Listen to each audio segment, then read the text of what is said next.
Bueno, vamos a empezar entonces con la clase de tratamiento de insuficiencia cardíaca.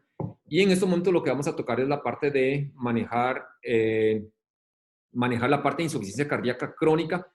Y la próxima semana, entonces, en clase asincrónica va a quedar la parte de falla cardíaca aguda. Vamos a hablar un poco de lo que es la definición de falla cardíaca. Clasificación de falla cardíaca, porque es importante. Los grupos farmacológicos principales, aquellos que nos reducen morbilidad y aquellos que nos reducen sobre todo mortalidad, que es lo que le vamos a dar más énfasis. Y los esquemas de tratamiento según los estadios clínicos.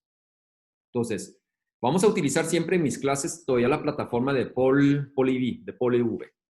Lo vamos a hacer la primera definición aquí, la definición de falla cardíaca, insuficiencia cardíaca, es que ese es un síndrome clínico complejo que resulta de un trastorno estructural o funcional del corazón que altera la habilidad del ventrículo de llenarse, o sea, falla diastólica, o expulsar sangre, que sería falla sistólica, y que se caracteriza por síntomas y signos específicos.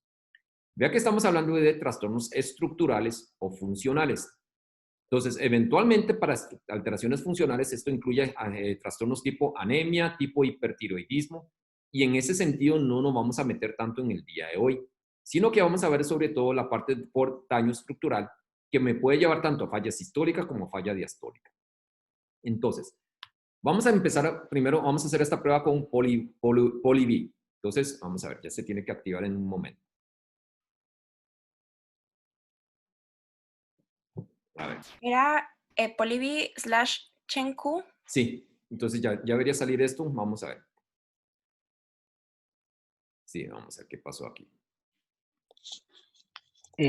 Doctor Chen, tal vez para aprovechar. Sí. Bueno, Alan Ramos les habla.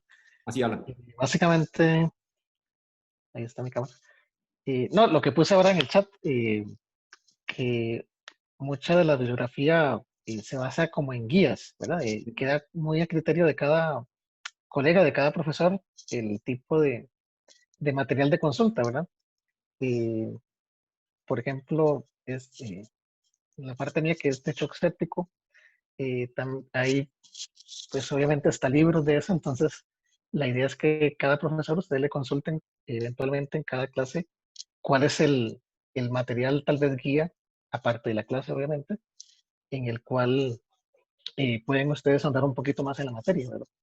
Sí, Entonces, sí, entonces el profesor a cargo, el punto con la idea con eso es que no se va a evaluar únicamente la clase, sino que el profesor a cargo tiene la libertad de asignar lecturas y bibliografía que se puede revisar y que potencialmente se puede evaluar. Entonces, para que no se limiten a decir que esto no se puede calificar porque no se vio en clase. Por supuesto que el profesor asignaría esa bibliografía. Y si alguien tiene alguna duda con respecto a la bibliografía o a la clase y quiere expandirse y quiere recomendar bibliografía, se contacta con cada profesor.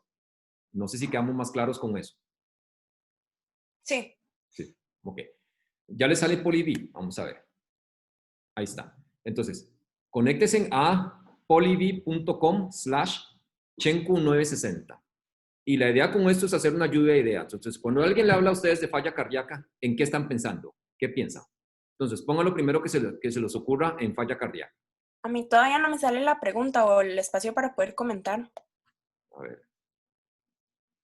No sé si a alguien ya le sale. Ahí ya les salen. Todavía no. Sí, ya. Ok. Entonces, disnea.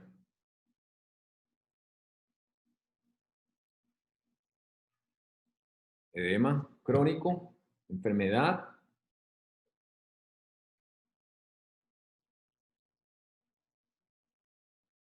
Disfunción ventricular. Muerte. Claudicación. Fracción de eyección. Hipertensión. Cardiopatía isquémica. Cianosis. Fallo de bomba. Discapacidad. Infarto. Sobrecarga. Bueno, muy bien. Aquí están los, digamos, quería ver entonces sobre todo los conceptos principales sobre los que vamos a manejar hoy, de por qué es importante. Y yo creo que aquí se ha mencionado en esta lluvia de varias cosas que es lo que tenemos que tener en mente. Tenemos que tener en mente la etiología, tenemos que tener en mente la fracción de eyección, tenemos que tener en mente el riesgo de muerte que asocia a falla cardíaca, ¿okay? Si es sistólica, si es diastólica, la parte de los volúmenes, si tenemos sobrecarga de volumen, ¿verdad? Y todo este tipo de situaciones que vamos a ir viendo poco a poco. Entonces, lo primero es, la clasificación funcional no es lo mismo que la clasificación estructural y no es lo mismo que la fracción de eyección. Entonces, vamos a tener que hacer una combinación de las tres clasificaciones para hablar de tratamiento. Desde el punto de vista funcional, la clasificación tradicional se ha basado en las de la Asociación Americana de la Asociación de Corazón de Nueva York, el NYHA, el New York Heart Association, donde se establecen 4 estadios. Entonces, estamos en una etapa 1, donde el paciente está asintomático aún durante el ejercicio. Una etapa 2, donde tiene capacidad de esfuerzo reducido para esfuerzos moderados. El estadio 3, donde vamos a tener capacidad de esfuerzo severamente reducido, incluso durante ejercicio mínimo, pero asintomático durante el reposo. Y el estadio 4, que es sintomático aún en reposo. ¿Cuál es la limitante de esta clasificación? Que nosotros podemos tener que el paciente se mueve entre uno y otro y no implica necesariamente que desde el punto de vista pronóstico esté mejor. Es decir, yo puedo tener a alguien en un estadio 3 en estos momentos, lo manejo con diuréticos, lo muevo a un estadio 2 y probablemente su pronóstico de mortalidad no se ha cambiado. ¿Okay? O tengo un paciente con un estadio 2 que con un beta bloqueador transitoriamente me pasa a un 3 y que no necesariamente me implica que su riesgo de muerte a mediano plazo sea mayor. Entonces, la clasificación funcional es, como el nombre lo indica, es más de función y se mueve entre uno y otro. Por otro lado, ¿okay? Entonces vamos a ver este caso, a ver qué piensan ustedes. Tenemos una mujer de 68 años, consulta por un cuadro de disnea, edemas podádicos, disnea paroxística nocturna, tiene hipertensión arterial diagnosticada hace 20 años, el examen físico tiene crepitaciones bilaterales. Entonces, ¿qué harían con esta paciente? ¿Ustedes consideran que tiene falla cardíaca y se debe iniciar tratamiento con diuréticos de una vez? Se debe realizar primero péptidos natriuréticos, hacerle un NT-proBNP y este resultado ayuda a decidir el tratamiento. O tiene falla cardíaca y debemos caracterizarlo mejor primero con un ecocardiograma antes de establecer el tratamiento. O no tiene falla cardíaca, que tiene COVID en esta época y hay que internarla. O hacemos una placa de tórax e iniciamos diuréticos. Vamos a ver qué piensan. Vamos por 15 votos.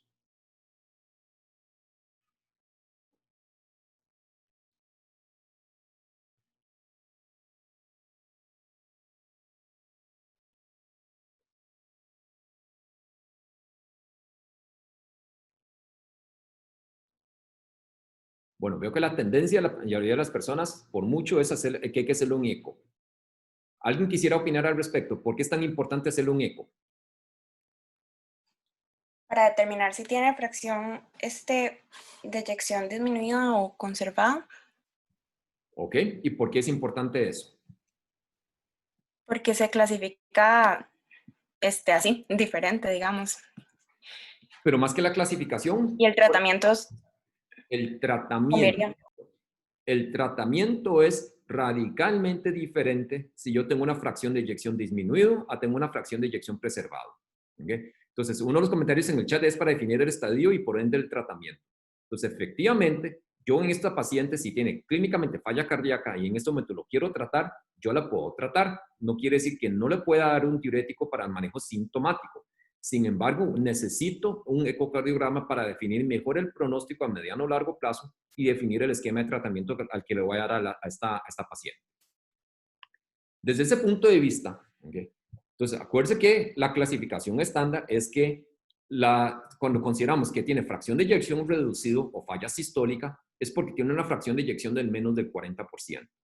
Cuando tiene fracción de eyección preservado o falla diastólica, es cuando tiene más de 60% de fracción de eyección. Y luego tenemos aquellos intermedios. El grueso de la clase de hoy, digamos, más del 80% de lo que vamos a discutir en la clase, se va a orientar hacia fracción de eyección reducido, que es donde tenemos mejores estudios y tenemos guías claras de tratamiento.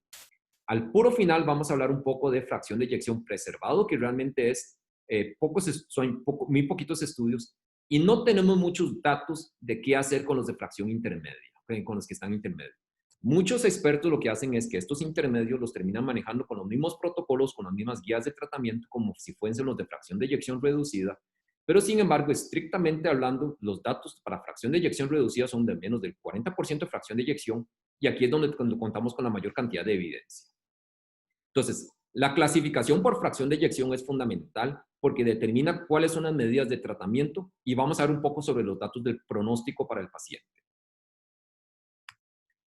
Por otro lado, desde el punto de vista de grupos de riesgo, la Asociación Americana del Corazón y el Colegio Americano de Cardiología identifican 4 grupos de riesgo o 4 estadios de lesión estructural. El estadio A son aquellos pacientes que tienen factores de riesgo, pero no tienen síntomas ni daño estructural. El paciente estadio B es aquel paciente que tiene daño estructural cardíaco sin síntomas establecidos. El que está en el C es porque tiene daño estructural y que tuvo ya síntomas, aunque no tenga síntomas actuales o que tenga síntomas actuales. Entonces, en el ejemplo que les mencionaba al principio cuando hablábamos del NIHA, si yo tengo a alguien que estaba en un NIHA 2 y aunque lo trate y ahorita esté bien y no tenga síntomas, estrictamente hablando, ese paciente estaría en el estadio C porque tuvo historia de síntomas, aunque en estos momentos no lo presenta. Y en el estadio D corresponde a aquellos pacientes que tienen síntomas refractarios. Entonces, vea que nosotros podemos tener diferentes combinaciones. Entonces, yo puedo tener un paciente en un estadio B de ACC-AHA, ¿verdad? Con un NIHA 1 y con una fracción de eyección en 50%, ¿ok? Intermedio. Pero yo puedo tener a alguien con un NIHA 3, ¿ok? Estar en un estadio C y que sea una fracción de eyección baja.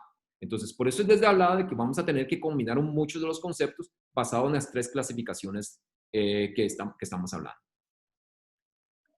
¿Cuáles son las bases del manejo? Lo fundamental. Primero que todo, tenemos que tener un diagnóstico correcto. Entonces, no todo edema y no toda crepitación corresponde a falla cardíaca.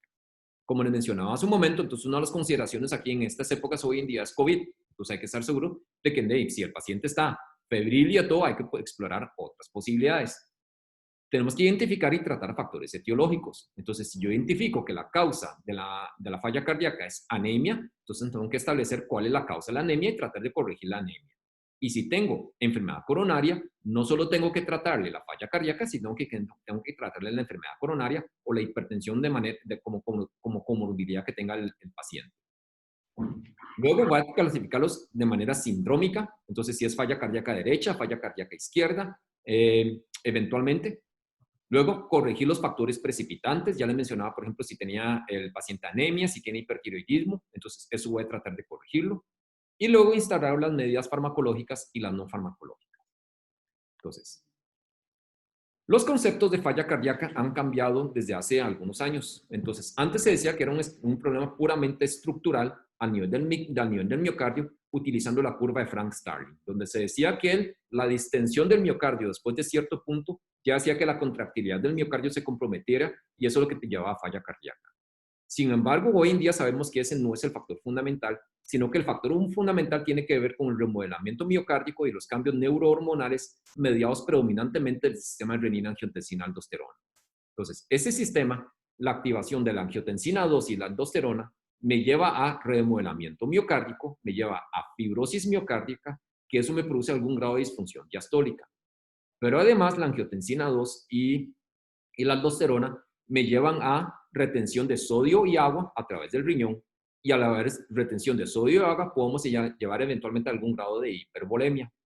Luego, sistema de renina-angiotensina-aldosterona, la activación de ese sistema me produce entonces vasoconstricción, y a nivel de la vasoconstricción, entonces igual me produce lesión mediado por estrés oxidativo a nivel del endotelio, me lleva a disfunción endotelial, me lleva a aceleración de aterosclerosis.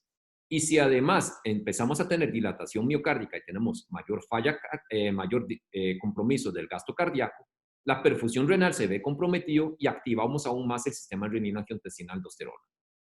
Entonces, la base de la terapia de hoy en día de falla cardíaca precisamente es la modulación del sistema renina-angiotensina-aldosterona, porque con esto podemos actuar a nivel del miocardio, a nivel del riñón, a nivel de la arteria.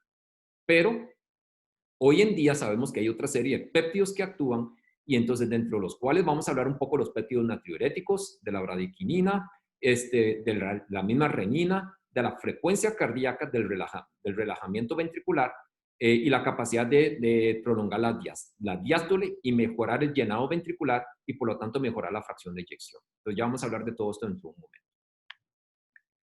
Entonces, el paciente que tiene factores de riesgo, el paciente en estadio A, tiene factores de riesgo pero no tiene daño estructural cardíaco todavía. Entonces, aquí lo que tenemos que tratar de hacer es tratar de la medida de lo posible todos los factores de riesgo. Entonces, tener un buen control de la hipertensión arterial, de la diabetes, de la enfermedad coronaria, si tiene historia familiar de miocardiopatía, si tiene uso previo de fármacos cardiotóxicos, evitar el uso de cardiotóxicos. Entonces, controlarle los diferentes factores de riesgo para tratar de evitar que haga inicialmente la lesión estructural. Luego, la otra pregunta aquí es, ¿cuáles son las medidas no farmacológicas que nos ayudan en falla cardíaca? ¿Qué piensan ustedes? ¿Okay?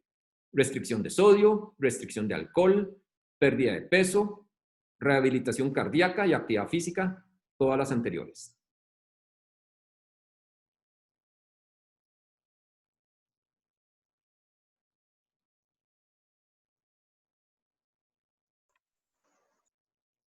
Okay. Prácticamente el 100% están respondiendo todas las anteriores.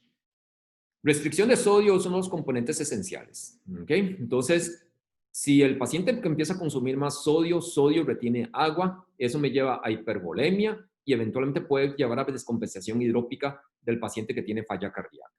Entonces, uno de los errores que cometen los pacientes es que al utilizar diuréticos pueden sentir un poquito más de sed y entonces empiezan a consumir más agua libremente.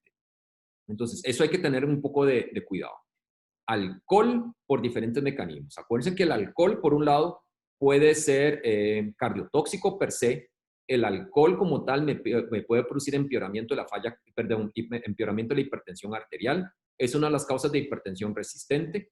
Si yo llevo a mayor cifras de presión arterial, estoy aumentando la poscarga a nivel del miocardio y por lo tanto el trabajo del miocito es mayor y eso me puede comprometer también la fracción de eyección. Pérdida de peso. Entonces, toda pérdida de peso se asocia a menos resistencia, resistencia vascular periférica. Me pueden llevar a mejorar el control de los diferentes factores de riesgo que tiene el paciente. Entonces, siempre es beneficioso que el paciente pierda un poco de peso. Rehabilitación cardíaca, se ha visto que esto promueve mejoría de la función cardíaca y mejora la tolerancia a la actividad física. Entonces, antes lo que se hacía era decirle a los pacientes que tenían falla cardíaca que es en reposo para que no se esfuerce más de la cuenta. Hoy en día, más bien el concepto es trate de hacer un poco de actividad física. Si pueden hacerlo supervisado bajo un programa de rehabilitación cardíaca, mejor, para tratar de identificar si tiene arritmias o si tiene cambios isquémicos que pueden empeorar el pronóstico, pero hay que tratar de promoverles más bien un poco más de la parte de actividad física. Entonces, todos estos factores son importantes y no hay que dejarlo de lado, porque también pueden ser factores que me lleven a la descompensación de la falla cardíaca. Entonces, en estos cambios del estilo de vida tenemos que promover la restricción de sodio, el control del peso, la adherencia al tratamiento farmacológico, evitar el uso de antiinflamatorios no esteroideos. Acuérdense que estos lo que hacen es evitar, inhibir la síntesis de prostaglandinas y al inhibir la síntesis de prostaglandinas disminuimos el flujo renal hacia la corteza y por lo tanto la filtración glomerular y esto produce entonces menos diuresis y más retención de agua y por lo tanto me puede llevar a descompensación. Y por otro lado, los AINES también eventualmente pueden ser una de las causas precipitantes que me llevan a hipertensión arterial, mayores cifras de presión arterial y nuevamente más poscarga. Programas de ejercicios y rehabilitación cardíaca y a los factores críticos que tenemos que monitorizar son los niveles de potasio para evitar activar todavía más el sistema de renina, angiotensina, aldosterona y el riesgo de hipercalemia también o hipocalemia en ambos extremos que me puede llevar eventualmente a arritmias. Dentro de los fármacos que me pueden empeorar los síntomas del paciente que tiene falla cardíaca, ya hablamos un poco de los AINES, los antiarrítmicos.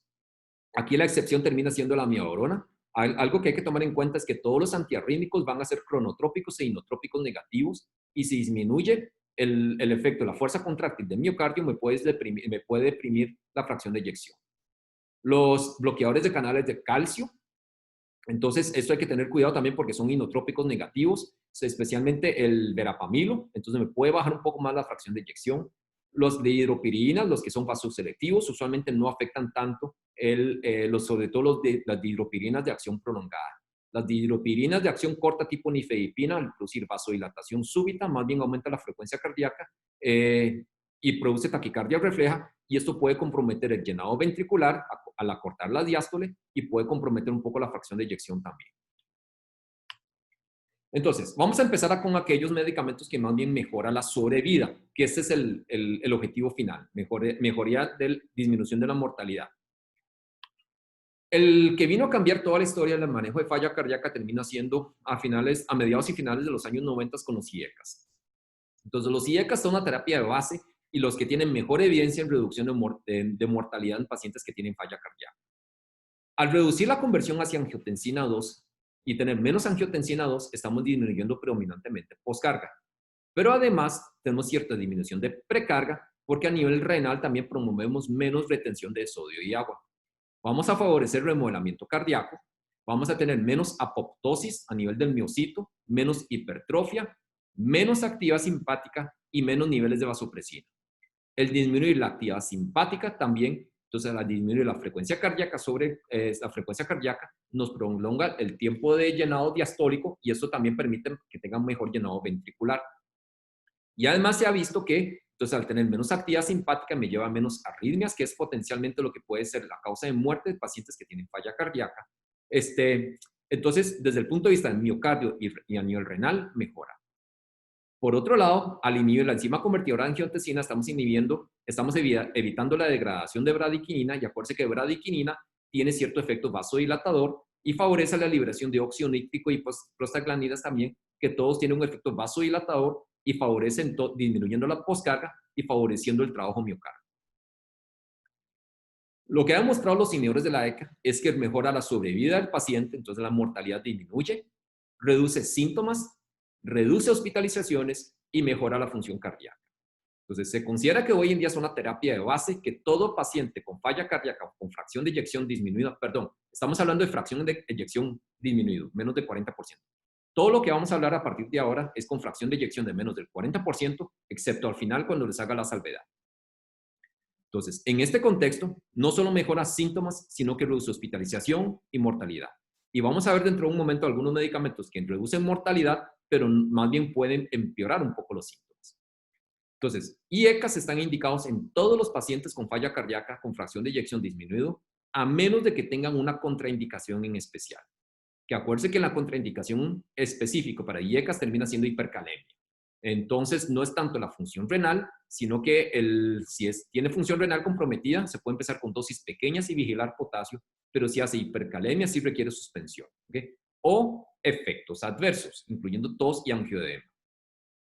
Uno de los puntos es que no se conoce bien la dosis adecuada del IECA para falla cardíaca, pero se trata de llegar a la dosis alta en lugar de mantenerse en la dosis baja de los IECAS, y en general se prefiere la dosificación BID. Y no se sabe si realmente hay diferencias entre los diferentes agentes. Hay muy pocos estudios cabeza a cabeza dentro de los diferentes IECAS. Disminuyen mortalidad incluso en pacientes posterior a infartos que tienen fracción de eyección comprometido y que no tienen síntomas de ICC. O sea, pacientes que están en un estadio B, pacientes que tienen compromiso de la función ventricular, compromiso estructural, pero aún sin síntomas. Y en este caso, no solo reduce mortalidad, sino que retarda la aparición de falla cardíaca. Y cuando se usa posinfarto, reduce dilatación ventricular, incidencia de hospitalización por falla cardíaca, reduce eventos isquémicos y mejora la sobrevida. Entonces, posinfarto, los IECAS constituyen una de las terapias de base de los pacientes con enfermedad coronaria. Reglas de oro para el uso de los inhibidores de la ECA. Van a ver varios cuadros de esto. Esto es tomado de un artículo del doctor Orlando Quesada Vargas de la revista AMPMD, que ustedes conocen, que el doctor Arguedas es coeditor. Hay varios de falla cardíaca. Este es tomado una referencia un poquito viejo. Sin embargo, se sigue manteniendo vigente las recomendaciones que hacen ahí. Entonces pueden revisarlo como material complementario.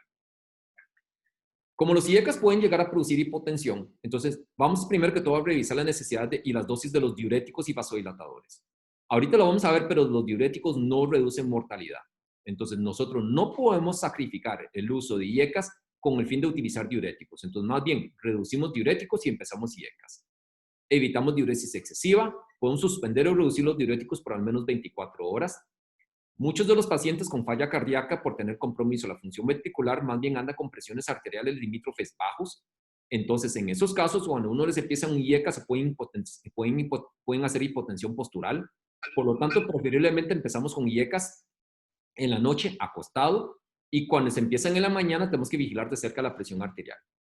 Empezamos con dosis bajas y vamos aumentando gradualmente hasta alcanzar las dosis plenas recomendadas. Si la función renal se deteriora significativamente, podemos suspender el fármaco, pero más que función renal, es sobre todo potasio. Si hace hipercalemia, tenemos que suspender el IECA. Evitar el uso concomitante de diuréticos ahorradores de potasio, por lo menos empezar los dos a la vez.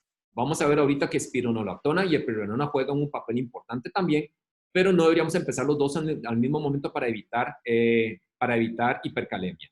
Y los diuréticos ahorradores de potasio tipo amiloride y triamtenero, eso sí hay que tratar de evitar. Evitar los AINES por el riesgo de que suban la presión.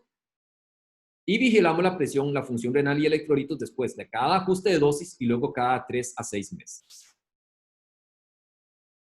Son entonces, como les decía, la terapia primera línea para pacientes con falla cardíaca con disfunción sistólica, ¿okay? Con o sin síntomas. Si no está contraindicado, ya lo vamos a ver en un momento, tenemos que agregarle beta bloqueadores, ¿okay? Al parecer no hay mucha diferencia en las dosis, pero la recomendación de los expertos es no quedarse con las dosis pequeñas.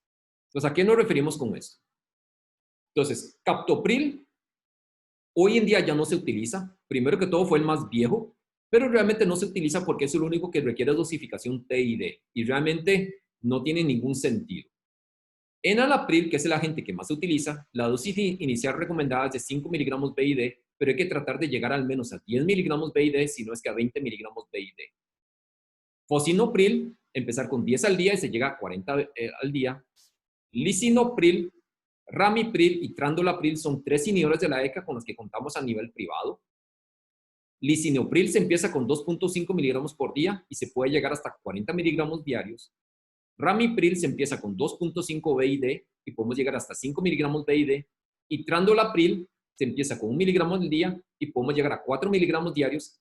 La sal que tiene trandolapril hoy en día es de 5 miligramos, entonces eventualmente la dosis máxima es 5 miligramos diarios de trandolapril. Entonces, empezamos con las dosis bajas y vamos escalando dosis gradualmente. Cada cuánto con el inhibidor de la ECA puede ser relativamente rápido, puede ser cada semana, cada 2 semanas, en la medida que la presión arterial del paciente lo vaya tolerando y no nos haga hipotensión postural. Doctor, no me quedó claro cuál es la dosis máxima de enalapril. Entonces es 20 por día. 20 BID. La dosis máxima de enalapril es 20 BID. Ok. 40 miligramos diarios. Gracias. ¿Alguien más con alguna duda o comentario de los IECAs?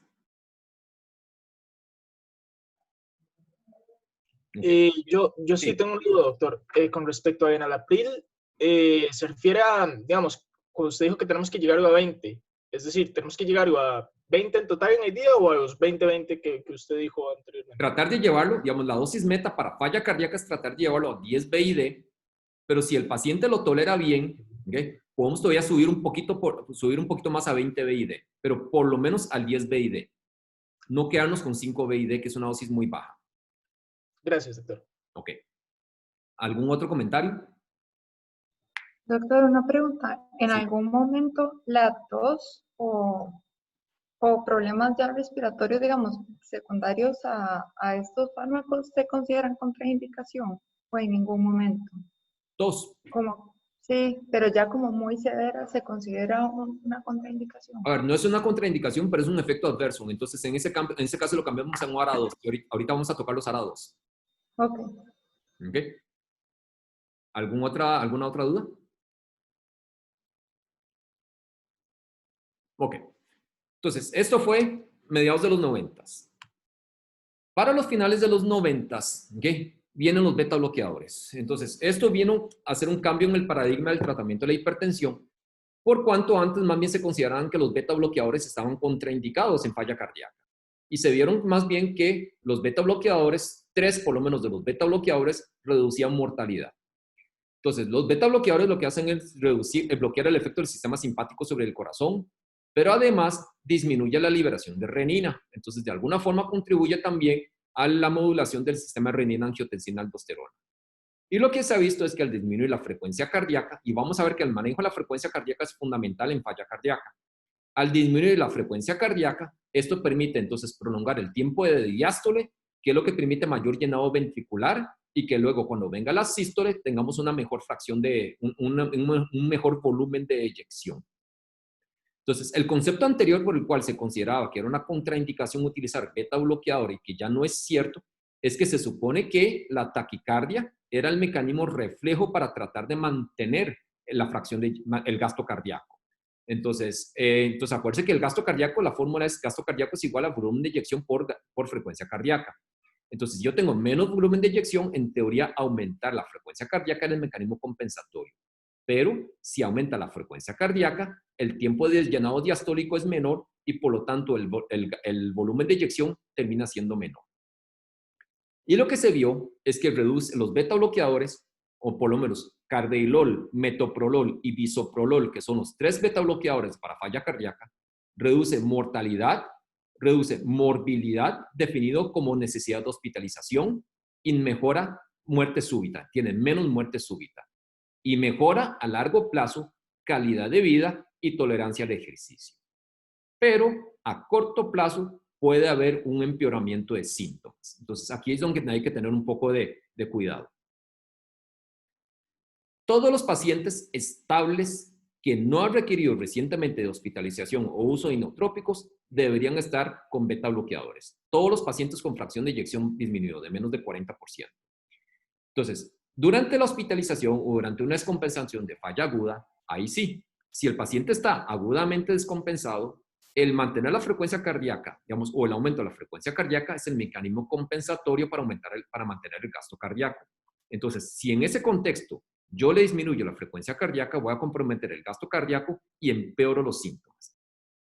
Por lo tanto, los beta bloqueadores no se deben utilizar en el paciente agudamente enfermo. Entonces, vamos a ver la otra semana en la clase de edema agudo de pulmón que no se debe utilizar beta bloqueadores en la fase aguda. Entonces, no es sino hasta que el paciente esté estable o una vez egresado de la hospitalización que empezamos el beta bloqueador. Se considera que está contraindicado en hiperreactividad bronquial y bradiarritmias o bloqueos AB. Por otro lado, como les decía, entonces, a corto plazo puede haber cierto grado de empeoramiento de síntomas y los efectos benéficos se presentan a largo plazo. Entonces, usualmente después de 12 meses de haber iniciado la terapia. No todos los beta bloqueadores son iguales. Carvedilol es el que tiene mejores estudios y tenemos estudios comparativos directos de carvedilol contra metoprolol, por ejemplo, ¿verdad? Donde carvedilol sale mejor con mayor reducción de mortalidad. Y una de las diferencias de por qué carvedilol tiende a ser mejor que los demás es porque el carvedilol es bloqueador alfa y beta.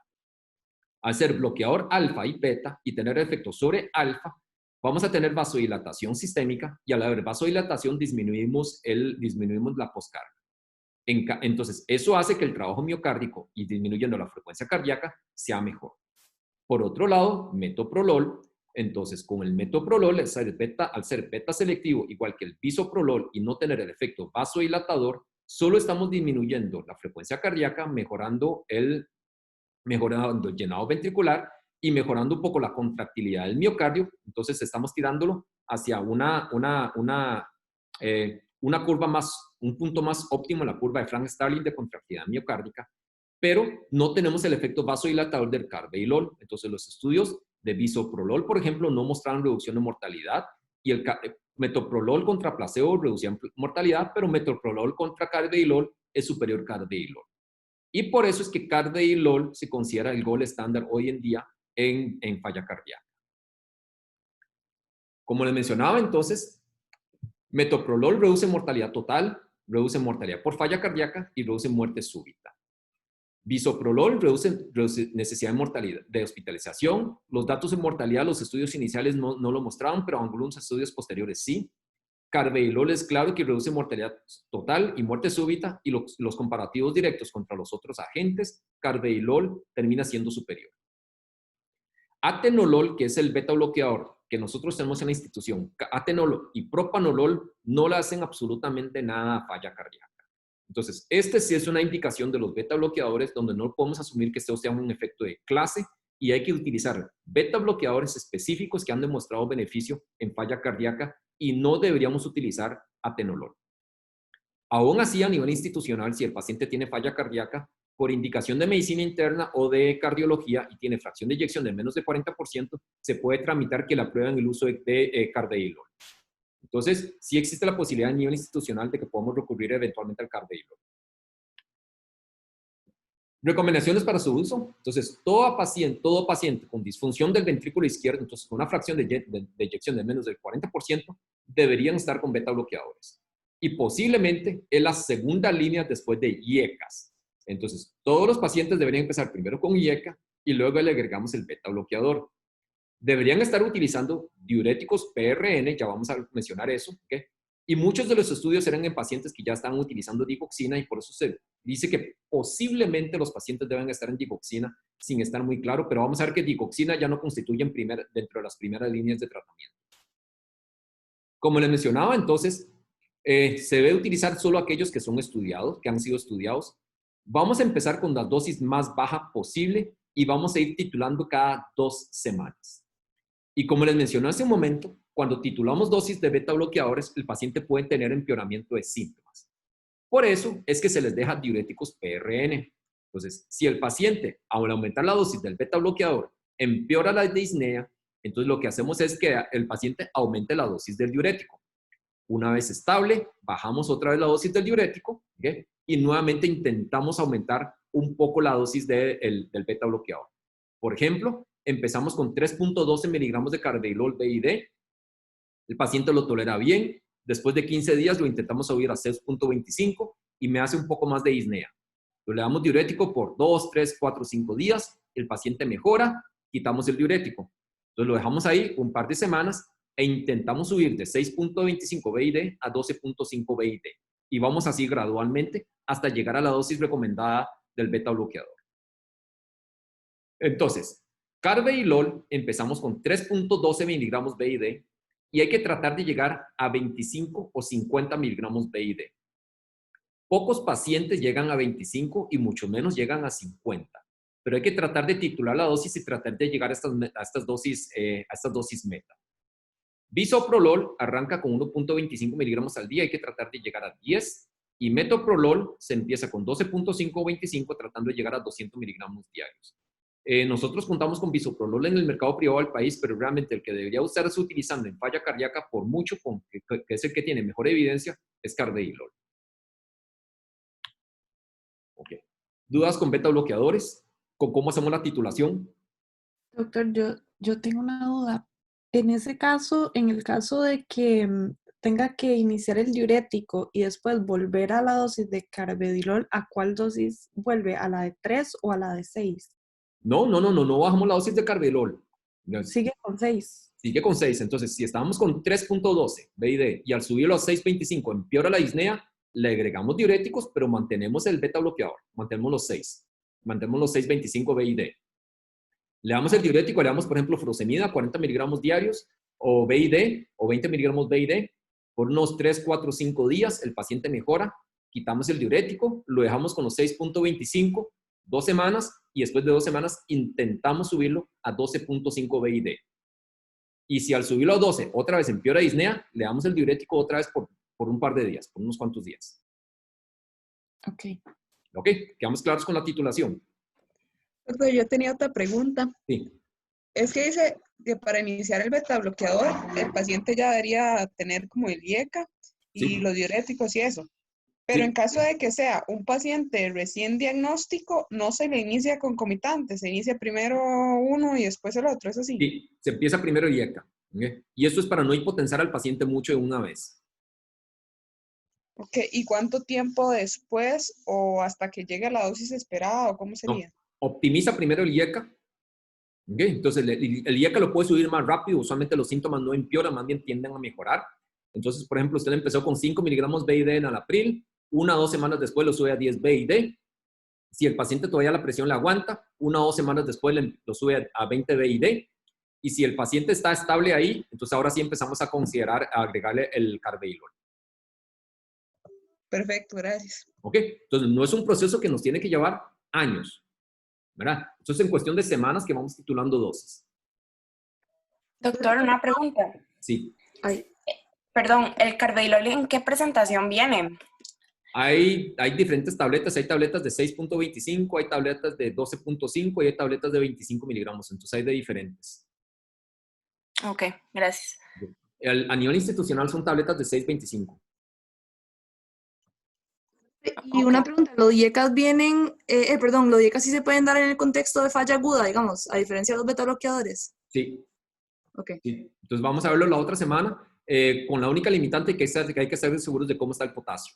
Pero sí, eventualmente falla en agudo sí lo podemos utilizar. No es el medicamento a primera entrada para el paciente que viene con edema agudo de pulmón, pero sí lo podemos empezar una vez estabilizado el edema agudo de pulmón durante la hospitalización. Ok, gracias. ¿Algún otro comentario? Doctor, y Sí. una preguntita, nada más para cerrar ahí. Digamos, al pasar digamos, de la dosis de carvedilol de 6.25 a 12.5, cuando se le está dando los diuréticos, si la paciente no responde en los primeros 4 o 5 días del diurético, ¿se le mantiene por más días o ya se considera que ese es como el tope de tratamiento? Podemos aumentar todavía un poco más la dosis del diurético si fuera el caso, pero si el paciente realmente está muy sintomático y no lo tolera, nos devolvemos a la última dosis tolerada del paciente. Ok, perfecto, Entonces, gracias. por ejemplo, pasamos de 6.25 a 12.5 y definitivamente ya está con 80 miligramos diarios de furosemida, está con mucha disnea, entonces al rato no lo tolere y nos devolvemos al 3.12, perdón, al 6.25. Pero la mayoría de veces lo toleran y toleran bien llegar a 6.25, 12.5 BID. Ya llegar a 25 BID sí es más difícil que lo tolere, pero ese debería ser un objetivo terapéutico. Tratar de llegar a las dosis que realmente funcionan. Perfecto, muchas gracias. Ok. ¿Y algún otro comentario, alguna otra duda de los beta bloqueadores? Quedamos claros de que son solo estos 3 beta bloqueadores los que han sido evaluados y los que tienen la indicación para falla cardíaca, ¿verdad? Ok. Luego, el tercer medicamento que ha reducido mortalidad en pacientes con falla cardíaca son las antagonistas de aldosterona, y en este caso específicamente la espironolactona. La diferencia que nosotros vamos a tener aquí con los IECAS y con los beta bloqueadores es que los IECAS y los beta bloqueadores han sido evaluados en el espectro de falla cardíaca con fracción de eyección disminuido de menos del 40%, independientemente de la clase funcional, del 1 al 4. Entonces empezaron con los pacientes un poquito más severos y luego se fueron evaluando con estadios funcionales menores y en todos fue efectivo. Entonces lo que hablamos de IECAS y ARA2 aplica para todos aquellos con menos de 40% de fracción de eyección, independientemente de la severidad de los síntomas y el estadio funcional. Con espironolactona, lo que pasa es que el estudio RAILS a finales de los 90, principios de los 2000, fue evaluado específicamente en pacientes con estadio funcional 3-4. ¿Okay? Entonces, NIHA 3-4, aquellos pacientes que tienen disnea de esfuerzos mínimos o disnea en reposo con fracción de eyección disminuida. Y en este contexto, redujo mortalidad total, mortalidad cardiovascular y hospitalizaciones. Y la dosis empleada de espironolactona en ese contexto fue de 12.5 a 25 miligramos diarios. Eplerenona es otro antagonista de aldosterona que reduce mortalidad en pacientes postinfartados. Entonces, la recomendación hoy en día es el uso de espironolactona en pacientes en clase funcional 3-4 que ya está utilizando de base IECA, beta bloqueadores y posiblemente digoxina y diuréticos. Entonces, vean cómo vamos ya montando la pirámide del tratamiento. Entonces, deberían estar primero con IECAS, a los IECAS le vamos a agregar los beta bloqueadores y si está en un estadio funcional 3-4, posiblemente tengamos que agregarle entonces espironolactona. Pero el cuidado que tenemos que tener es estar seguros de que el paciente no esté hipercalémico, que tenga un potasio menos de 5 para iniciarlo y que la creatinina esté menos de 2.5 porque precisamente por estar mayor a este nivel, el riesgo de hipercalemia es mayor. Lo que vino a cambiar un poquito en los últimos años, ya en esta década, termina siendo los inhibidores de neprilicina. Entonces, esto es otra alternativa que reduce mortalidad. La neprilicina es una endopeptidasa ligada a la membrana en diferentes tejidos, especialmente en riñón, y lo que hace es hidrolizar los péptidos natriuréticos. Entonces, el péptido natriurético atrial o el cerebral, ¿okay? O el tipo C. Y también inhibe la degradación de la angiotensina 2. Entonces, lo que estamos buscando aquí con los inhibidores de neprilicina es inhibir la degradación de estos péptidos natriuréticos. Y al inhibir la degradación de estos péptidos natriuréticos, vamos a tener cierto efecto diurético, vamos a tener cierto efecto vasodilatador y vamos a potenciar el efecto eventualmente de la modulación del sistema de renina-angiotensina-aldosterona.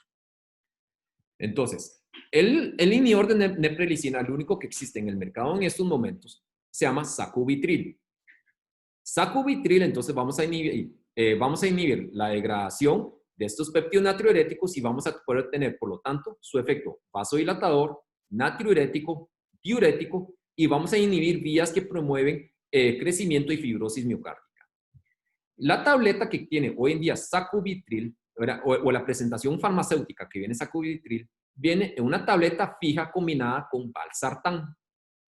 Entonces, se está aprovechando el efecto del inhibidor de neprilicina con el efecto del ARA2. Y este era ARA2, entonces al bloquear el receptor AT1, vamos a evitar vasoconstricción, retención de sodio y agua, fibrosis e hipertrofia, y esto entonces complementa el efecto de los péptidos natriuréticos. ¿Okay? Entonces, el inhibidor de neprilicina, entonces sacubitril, viene en una sola tableta con valsartán, y esto es lo que se conoce, ahorita vamos a ver en los algoritmos de tratamiento, como entonces los ARNIs, ¿verdad? Entonces, el antagonista del receptor de angiotensina acoplado con un inhibidor de neprilicina. Okay, los ARNIs. ¿Qué fue lo que mostró el estudio Paradigm? El estudio Paradigm es el estudio pivote de sacubitril, y lo que mostró es que el desenlace compuesto primario, que era muerte cardiovascular u hospitalización por falla cardíaca, redujo de manera significativa. Y cada uno de estos componentes por separado, muerte cardiovascular o hospitalización por falla cardíaca, también se redujo. Pero tal vez más relevante todavía es que la mortalidad por cualquier causa se redujo en un 16% de manera significativa. ¿Okay? Y los desenlaces asociados a la falla cardíaca, por ejemplo, empeoramiento a nivel ambulatorio, visita al servicio de emergencias, hospitalización por causa cardiovascular, hospitalización por cualquier causa o ingreso a cuidados intensivos, todos se redujeron de manera significativa con el uso de sacubitril. Ahorita vamos a ver cómo calzan los algoritmos esta parte del sacubitril. Vamos a pasar a un segundo grupo de medicamentos, siempre en el contexto de falla cardíaca con fracción de eyección del menos del 40%, que son aquellos medicamentos que nos reducen sobrevida, perdón, que posiblemente se traduzcan en mejoría de sobrevida sin que podamos afirmarlo. Entonces, eso es posible, mejoría de sobrevida. Primero el grupo de estos son los ARA2. Y como ustedes saben, lo que hacen es bloquear el receptor tipo 1 de la angiotensina 2. No se deben utilizar como primera línea en lugar de los IECAs, porque el problema es que cuando por ejemplo, los estudios comparan los sartán comparado, por ejemplo, incluso con captopril, que era el inhibidor de la ECA más viejo, mostraban que eran mejores tolerados que el IECA, porque no producen tos y no producen angiodema, pero no reducían tanto la morbimortalidad como lo hacía el inhibidor de la ECA. Entonces, los sartán no es superior. Uno de los inconvenientes es los estudios viejos con los sartán, era que la dosis empleada de los sartán era una dosis baja. Entonces, no era totalmente comparable con las dosis del IECA que se estaban utilizando en ese momento.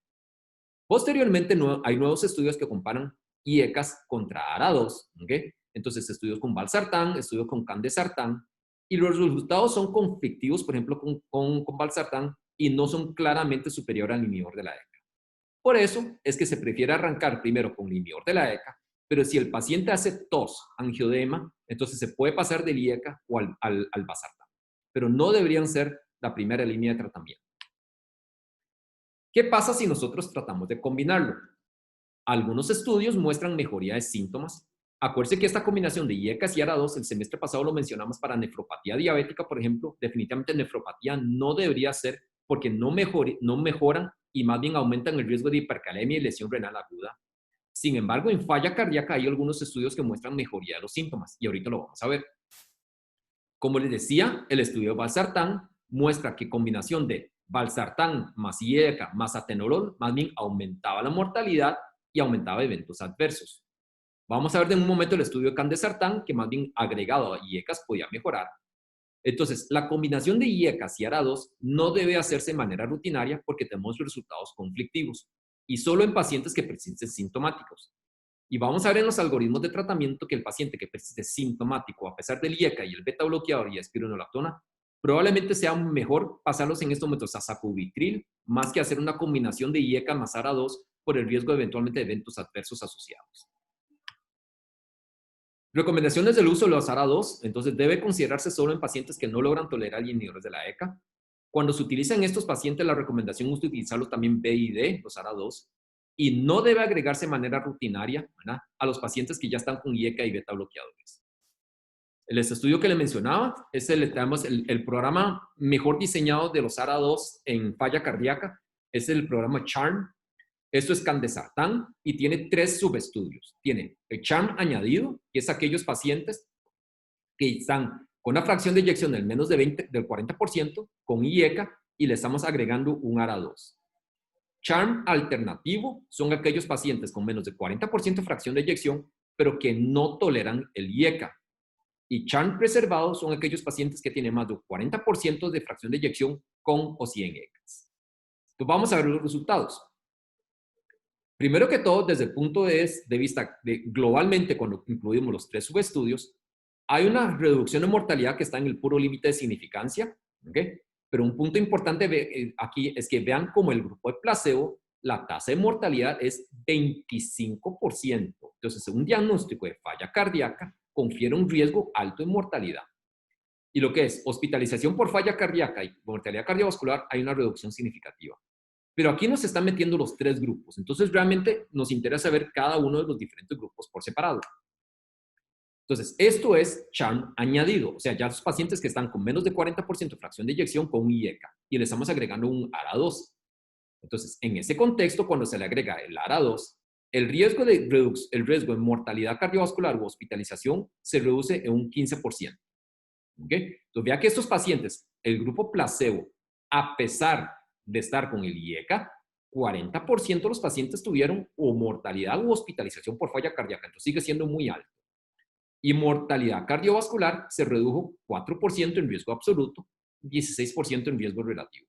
Entonces, aquí este es el estudio que muestra que el agregar ARA2 a un IECA y específicamente candesartán, 32 miligramos diarios, al IECA, reduce mortalidad y hospitalización por falla cardíaca. Sin embargo, aumentando el riesgo de hipercalemia y lesión renal aguda.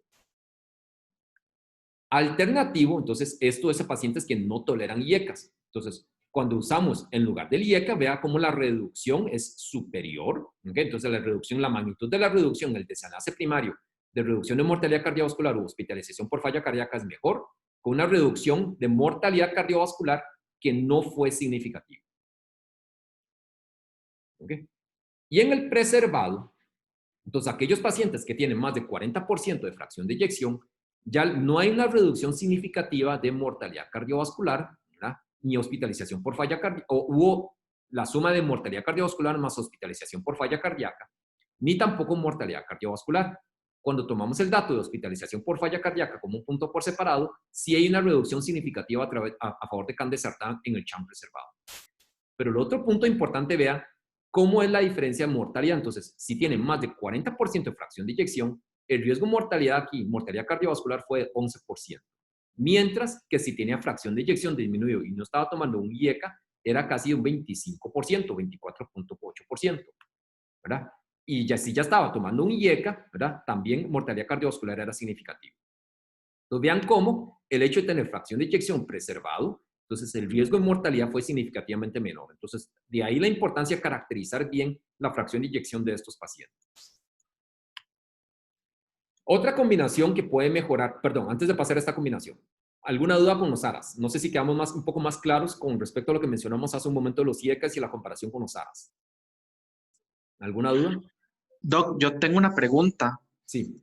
Es que era para ver si, digamos, si el paciente está recibiendo un IECA y un beta bloqueador y hace intolerancia al IECA, ¿se podría dar el ARA2 y el beta bloqueador? Sí, esa es la idea más bien. Entonces le quito IECA y le agrego el ARA2, pero el beta bloqueador lo voy a tratar de mantener. Ok. No es que lo cambie el IECA por el ARA2 y le quito el beta bloqueador, sino voy a tratar de mantener el beta bloqueador. Ok. Gracias, Doc. Ok. ¿Alguna otra duda? ¿Algún otro comentario? Y si el paciente estuviera recibiendo esta que es combinada, sacubitril con un IECA, igual... No, la combinación de sacubitril viene con valsartán, viene con ARA2, no viene con IECA. Ah, ok, perfecto. Más bien, sí, por ahí iba la duda, que si yo tendría que agregarle igual a esa terapia el IECA y el beta bloqueador. Sí, entonces, por ejemplo, si yo tengo, ahorita vamos a ver en los algoritmos, si yo tengo un paciente con un IECA más un beta bloqueador, más espironolactona, y el paciente persiste sintomático, y lo voy a pasar a esta combinación de sacubitril, voy a tener que quitarle el IECA, porque la tableta viene sacubitril con valsartán. Entonces, no se puede conseguir sacubitril sin valsartán. Ok, gracias. ¿Ok? Porque si no, de lo contrario, va a estar tomando IECA, ARA2, sacubitril, beta bloqueador y espironolactona. ¿Verdad? Y ya hablamos que la combinación tal vez no sea la mejor. Entonces, quitaríamos el IECA para ponerlo con sacubitril valsartán. ¿Ok? Si tuviéramos sacubitril en una tableta única, lo podemos agregar y IECA, no habría ningún inconveniente. Pero es por la presentación farmacéutica que viene combinado con el valsartán. Ok, gracias. ¿Ok? ¿Algún otro comentario? Ok. Bueno. La otra combinación que reduce, que tiene posiblemente algún impacto en sobrevida, es la combinación de hidralazina y isosorbide. Esta combinación estamos combinando un vasodilatador, que es la hidralazina, con un nitrato, que es el isosorbide, y por lo tanto, si hacemos una vasodilatación sistémica, disminuimos poscarga con la hidralazina, y con el nitrato, entonces producimos una vasodilatación predominantemente venoso y producimos precarga. Mejoran la insuficiencia mitral. Al reducir tanto la precarga como poscarga, mejora el gasto cardíaco, mejora la capacidad de ejercicio y mejora la fracción de eyección. Y mejora la sobrevida en pacientes que tienen falla cardíaca, aunque en un menor grado comparado con los inhibidores de la ECA. Pero sí mejoran sobrevida. Entonces, esto puede ser una alternativa para pacientes que no logran tolerar definitivamente inhibidores de la ECA o ARA2. Entonces, vimos que, por ejemplo, si el paciente lo que hace es tos con el IECA, lo pasamos a un ARA2. Pero si lo que hace es hipercalemia, si hace hipercalemia con el IECA, posiblemente si yo lo paso al ARA2, me va a hacer hipercalemia también. Entonces, en esos casos, entonces es donde el paciente se vuelve de elección para hidralazina y isosorbide. Entonces, esto va a ser predominantemente en pacientes que tienen enfermedad renal crónica. ¿Okay? Entonces, pacientes que tienen pobre perfusión renal y además daño renal que me llevan a mayor riesgo de hipercalemia. Por otro lado, se ha visto que esta parte de los vasodilatadores tienden a ser más efectivos, sobre todo en la población negra, y ellos logran mayores beneficios. Entonces, las guías actuales lo recomiendan incluso combinados incluso con los IECAs, beta bloqueadores y diuréticos en la población negra como una recomendación clase 1 y como una recomendación clase 2 para los demás en caso de que se mantengan sintomáticos. Entonces, sobre todo si el paciente hace hipercalemia, entonces quitamos el IECA y le podemos agregar esta combinación hidralazina y isosorbide, pero por otro lado, si a pesar de estar con la terapia óptima, IECA, beta bloqueador, y está con síntomas, si es población negra, podría beneficiarse esta combinación como una alternativa también al sacubitril, al ARNI. Y el otro medicamento que posiblemente mejora sobrevida es la ibravadina. ¿Alguien sabe qué es ibravadina? ¿Lo han escuchado? Inhibe la corriente IFANI. Es un antiarrítmico que inhibe entonces las corrientes FONI, los canales FONI. ¿Okay? Entonces, la corriente FONI se expresa espontáneamente en diferentes regiones del miocardio, tales como el nodo sinoatrial y el nodo AB. ¿Okay? Entonces, este corriente, ¿okay? Cuando nosotros lo que hacemos con ibravadina al bloquear este corriente, entonces lo que hacemos es prolongar, ¿okay? O prolongamos la diástole. Entonces estamos disminuyendo la frecuencia cardíaca, prolongamos la diástole y nuevamente lo que hablamos hace un momento, que al prolongar la diástole, entonces permitimos un mejor llenado ventricular y una mejor contractilidad por parte del miocardio. Tiene la ventaja de que no altera la repolarización ventricular, no altera la contractilidad del miocardio y no me altera la frecuencia cardíaca, perdón, la presión arterial. Entonces vamos a modificar selectivamente la frecuencia cardíaca y vamos a bajar la frecuencia cardíaca. Entonces vea que hace un momento ya lo hablamos con los beta bloqueadores y aquí estamos hablando otro medicamento adicionalmente que nos actúan sobre la frecuencia cardíaca. El estudio, ese es el estudio de ibravadina, ¿okay? contra placebo en pacientes que tienen falla cardíaca sistólica.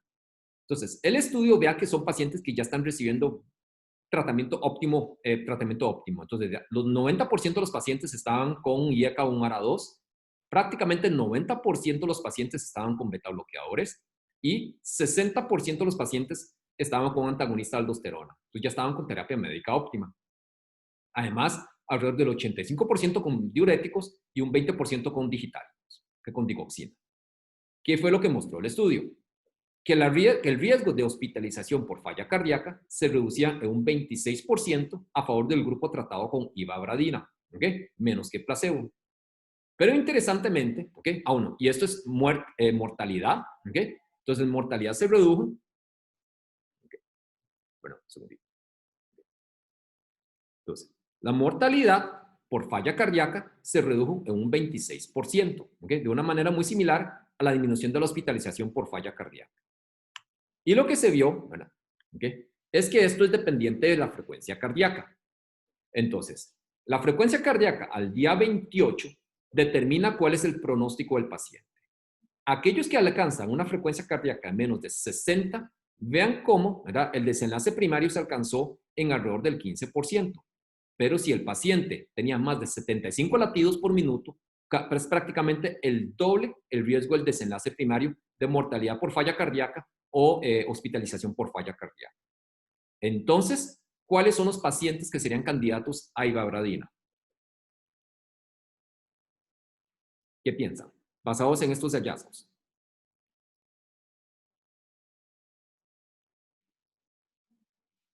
¿Ok? Entonces, ¿alguien que quiera hablar o en el chat? ¿Quiénes serían los pacientes óptimos para ser tratados con ivabradina? Entonces, yo tengo un paciente con tratamiento óptimo, IECAS, beta bloqueadores y espironolactona. Y sigue sintomático. ¿A quién le doy sacubitril? ¿A quién le doy ivabradina? ¿Alguien iba a decir algo? ¿A quién le daría Y el que tenga mayor frecuencia cardíaca. Frecuencia cardíaca, ¿ok? Entonces, ¿y cuál sería el otro factor que determina si le puedo dar sacubitril o más bien le voy a dar ivabradina? El El potasio. El ARA2. Potasio, el ARA2. ¿Cuál sería un efecto adverso esperable del inhibidor de neprilicina, de sacubitril? Si yo estoy potenciando el efecto de los péptidos natriuréticos, ¿qué va a pasar con la presión? Hipotensión. ¿Ok? Entonces, si el paciente está muy hipotenso, probablemente no sea el mejor candidato para sacubitril, ¿cierto? ¿Ok? Entonces, frecuencia cardíaca va a ser de los determinantes. Si el paciente tiene una frecuencia cardíaca elevada, y ahorita vamos a ver que posiblemente más de 70 ya en falla cardíaca es inapropiado, entonces, si tiene una frecuencia cardíaca elevada, probablemente sea mejor candidato para tratarse con ivabradina, y si el paciente está hipotenso, tal vez no sea el mejor candidato para tratarse con sacubitril en ese momento. Ya vamos a ver esto. Entonces, ¿por qué estamos hablando de que posiblemente tenga algún efecto en mortalidad y no sea del todo tan claro? Entonces, primero que todo, como les decía, entonces, el desenlace primario, que era muerte cardiovascular u hospitalización por falla cardíaca, sí hubo una reducción significativa en el estudio SHIFT a favor de ivabradina. Muerte por falla cardíaca, que fue el otro desenlace que les enseñé, una reducción significativa. Entonces, hospitalización por falla cardíaca, vimos también que había una disminución. Pero cuando vemos mortalidad total, que los beta bloqueadores, que los IECA y que la espironolactona disminuía en pacientes clase funcional 3-4, aquí hay una reducción no significativa. El intervalo de confianza supera el 1. Entonces tenemos muerte por falla cardíaca, pero no tenemos reducción de mortalidad total. Entonces, por eso es que está en esta categoría de agentes posibles que prolongan sobrevida. ¿Ok? ¿Cuáles son los efectos adversos? Entonces, lo más común, entonces, sí hubo un poco más de efectos adversos serios en el grupo tratado más bien con placebo comparado con ivabradina. Sin embargo, sí puede llevar a producir bradicardia sintomática como el 5% de los pacientes. Otros 6% de los pacientes pueden tener bradicardia asintomática. Un poquito más de fibrilación auricular, pero el riesgo absoluto de diferencia es 1%, pero pueden tener también fosfenos y visión borrosa. Entonces hay que ponerle cuidado a la frecuencia cardíaca, ¿okay? y a la visión con la ivabradina. Finalmente, tenemos aquellos medicamentos que se utilizan únicamente como tratamiento sintomático. Primero de ellos, ya lo mencionamos hace un momento, son los diuréticos. Pueden utilizarse tanto diuréticos de asa, tiazidas o una combinación de ambos. Los diuréticos de asa usualmente son un poco más potentes para reducir la sobrecarga de volumen, entonces para disminuir los edemas. Los análisis de subgrupos muestran que los usos de diuréticos no ahorradores de potasio más bien pueden aumentar un poco el riesgo de arritmias por inducción de trastornos hidroelectrolíticos, básicamente hipocalemia. Entonces hay que tener precauciones con el uso. Entonces nunca podemos sacrificar el uso de terapias que reducen mortalidad con el fin de mantener el diurético. Todo lo contrario. Si el paciente anda un poco hipotenso, más bien quitamos o bajamos la dosis del diurético y tratamos de optimizar aquellas terapias que nos reducen mortalidad. Pero entonces, en el caso que les ponía la señora que venía recién diagnosticada, si viene muy sintomática, yo le puedo dar el diurético como un manejo inicial, la voy a caracterizar, ver cómo está la fracción de eyección, y si tiene una fracción de eyección disminuido, tengo que iniciarles terapias médicas que reducen mortalidad en pacientes con falla cardíaca sistólica. Digoxina en estudios ecocardiográficos mejora fracción de eyección, clínicamente mejoran tolerancia al ejercicio, mejoran síntomas, mejoran clase funcional, reducen el riesgo de hospitalización, entonces la necesidad de hospitalización por falla cardíaca, pero no mejoran mortalidad. Pero bueno, si por lo menos no se interna, pues eso ya es una ganancia para el paciente. Hay que tener cuidado con la interacción con amiodarona. Muchos de estos pacientes pueden estar recibiendo amiodarona y la amiodarona aumenta los niveles de digoxina. Usualmente hoy en día ya se recomiendan las dosis bajas de digoxina. Usualmente se prefiere quedarse con la dosis de 0.125 miligramos. En pacientes que tienen disfunción diastólica, lógicamente la digoxina no va a funcionar. Niveles bajos de digoxina, niveles séricos de digoxina parecen ser igual de efectivos, con menos efectos adversos. Y con solo alcanzar concentraciones terapéuticas de menos de 1 nanogramo, reduce mortalidad. Si el paciente tiene fibrilación auricular, yo tendría dos alternativas, o el beta bloqueador o la digoxina. Y en ese caso siempre tengo que tratar de optimizar primero la dosis del beta bloqueador y no la de digoxina. Entonces, yo no puedo sacrificar el beta bloqueador por la digoxina. Entonces, voy a tratar siempre de optimizar aquellas terapias que reducen mortalidad. Ok. ¿Dudas con las diferentes clases terapéuticas? ¿Algún comentario? Ok. Entonces, ese es un algoritmo de tratamiento viejo, pero que a mí me sigue gustando por la clasificación de los diferentes estadios. Entonces, en el estadio A, acuérdense que es aquellos pacientes que tienen condiciones de riesgo para falla cardíaca sin tener lesión estructural todavía. Entonces, aquí están prácticamente todas aquellas personas que tienen hipertensión, diabetes. Entonces, aquí tenemos que tratar la hipertensión, diabetes, lipidemia, ¿verdad? Entonces, podemos utilizar IECA, SARA2, podemos utilizar diferentes agentes antidiabéticos, etc. Pero entonces, aquí es el papel del médico de atención primaria, controlarle bien los factores de riesgo para que no nos llegue a desarrollar falla cardíaca. Si el paciente tiene estadio B, entonces tiene daño estructural, aunque no tenga síntomas, deberían estar con IECAS, ARA2, si no tolera el IECA, ¿verdad? Todos deberían estar con el IECA y posiblemente beta bloqueadores para todos, aún en ausencia de síntomas. Si tienen síntomas, independientemente del estadio funcional, que aquí entonces IECAS y ARA2, perdón, IECAS y beta bloqueadores para todos los pacientes. Entonces, restricción de sodio, ¿verdad? Entonces ya esto lo hablamos. Diuréticos y digoxina para manejo sintomático. Resincronización cardíaca en caso de que haya bloqueos de rama. Terapias de vascularización o defibriladores, pero eso va más adelante. Y antagonista de aldosterona, entonces para los pacientes en esta clase funcional 3-4. Y pacientes que son en estadio D refractarios, entonces aquí puede ir inotrópicos, ¿verdad? Trasplante, dispositivos de asistencia ventricular. Y aquí tal vez lo que nos falta en este algoritmo viejo aquí son los inhibidores de neprilicina y la ibabradina, que ya lo vamos a ver en el siguiente algoritmo. La otra forma de ver esto, entonces, eso es la secuencia del tratamiento. Entonces vamos a empezar con medidas no farmacológicas, ¿ok? O de otros factores de riesgo, como es el control óptimo de la presión arterial. Asegurarse que el paciente esté cumpliendo bien con los medicamentos, cese de fumado, evitar drogas cardiotóxicas, incluyendo drogas ilícitas, limitar el consumo de alcohol, tratar los factores precipitantes como anemia y enfermedad tiroidea. Entonces, sobre todo, hipertiroidismo, evitar el uso de AINES, antiarrítmicos, entonces algunos calcioantagonistas tipo verapamilo que pueden deprimir la fracción de eyección. Ya lo hablamos, el primero, por mucho, debería ser el IECA. Una vez establecido la dosis óptima del IECA, agregamos beta bloqueador. ¿Okay? Después del beta bloqueador, anteriormente se consideraba la digoxina, pero hoy en día podemos pasar de beta bloqueador a espironolactona si tiene clase funcional 3-4. Si lo tratamos con IECA, pero nos hace eventos adversos y no lo tolera por tos o por angioedema, pasamos al ARA2. Y si no lo logra tolerar tampoco, o nos hace hipercalemia o se hipotensa, entonces eventualmente es donde consideramos hidralazina isosorbide. Pero entonces, estando con el ARA2 o estando con hidralazina isosorbide, todavía le tenemos que agregar el beta bloqueador y la espironolactona eventualmente en clase funcional 3-4 como terapia médica óptima. ¿Ok?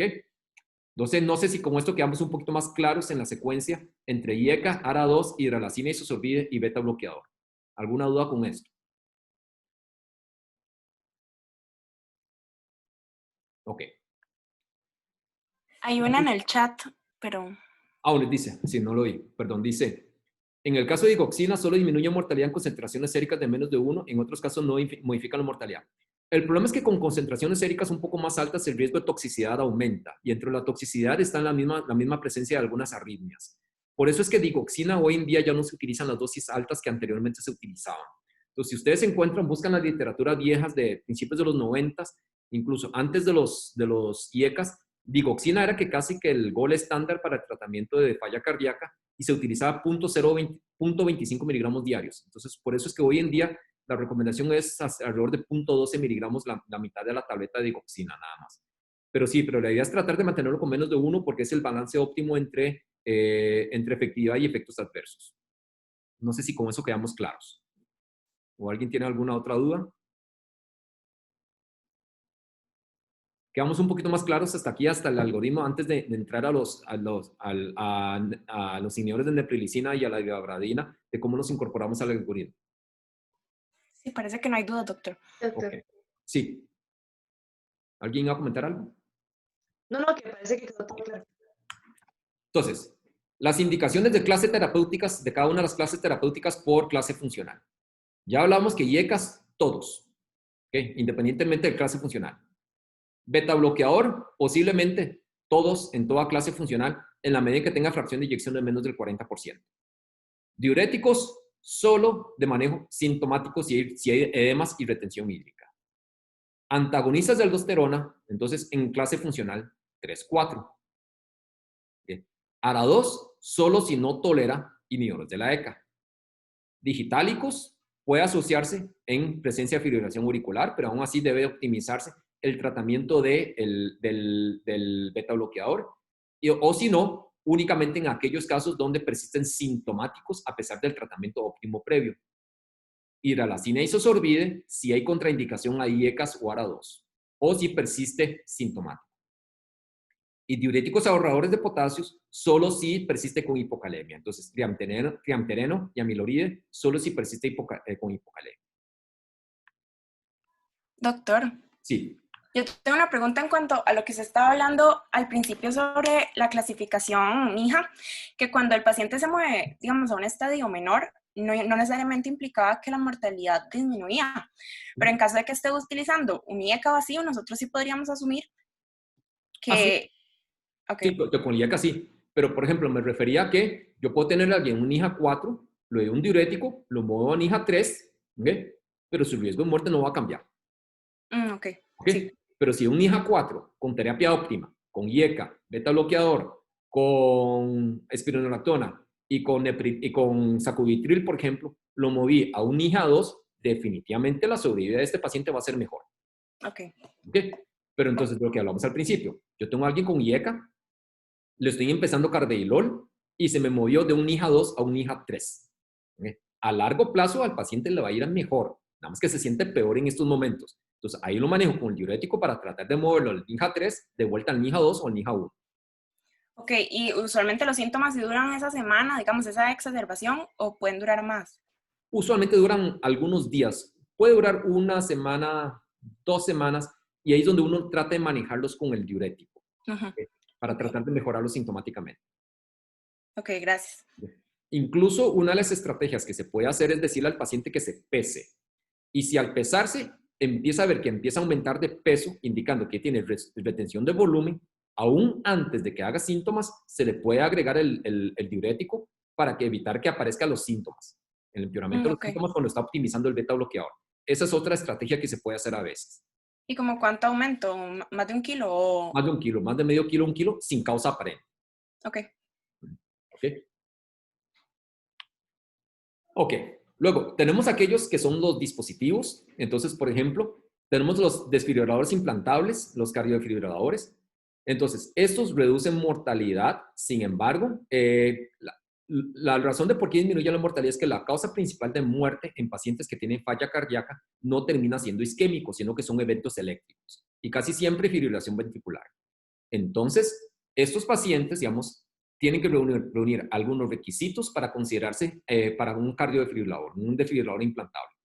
Y es primero que tienen que ser por lo menos 40 días post-infarto, con una fracción de eyección un poco más bajo, en menos de 35%, con una clase funcional 2 o 3. Si el paciente está en una clase funcional 4, se supone que el paciente ya está muy deteriorado y su esperanza de vida no es tan larga como para beneficiarse de un cardiodefibrilador.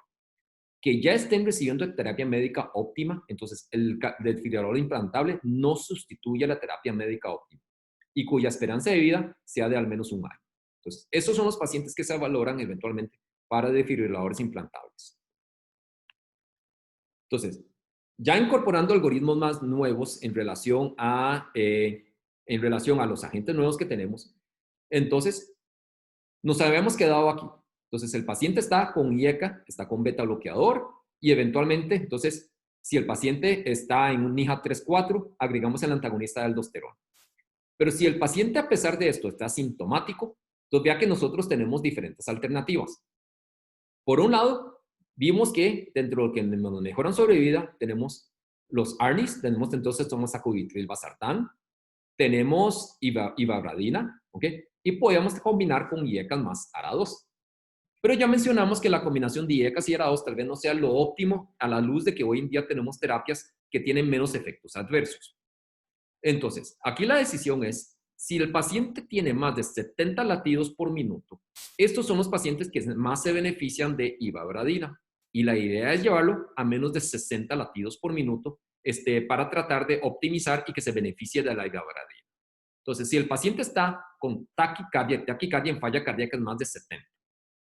Si tiene más de 70 de frecuencia cardíaca, entonces la opción sería ivabradina.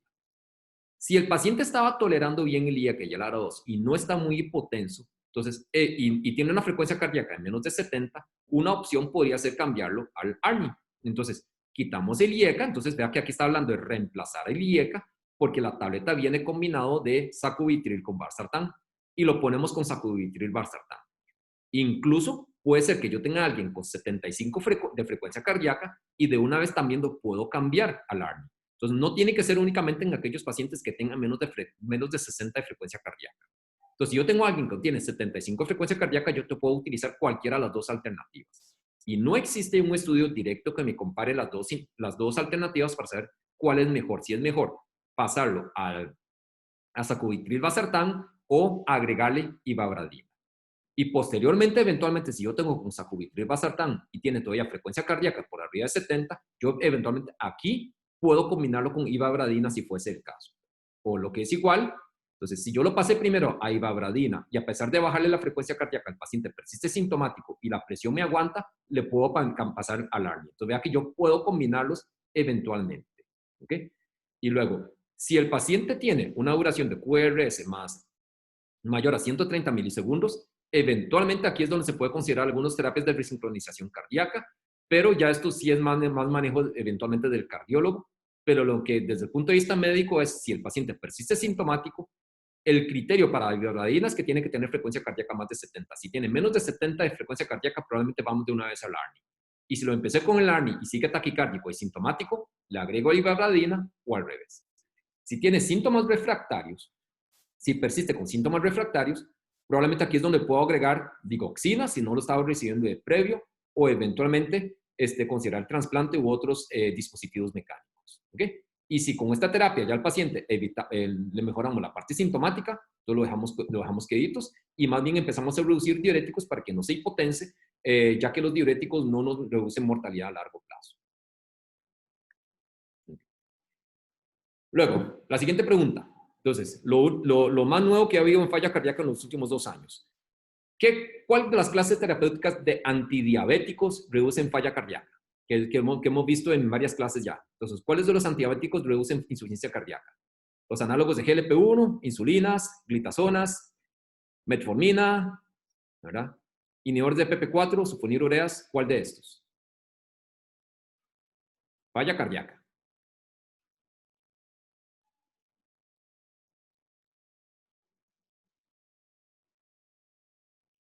Han contestado 25, ahí he conectado 75. ¿Y los otros 50 qué piensan?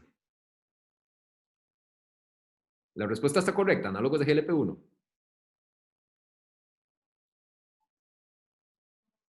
A ver, ¿alguien que se quiera animar por el chat o por verbalmente?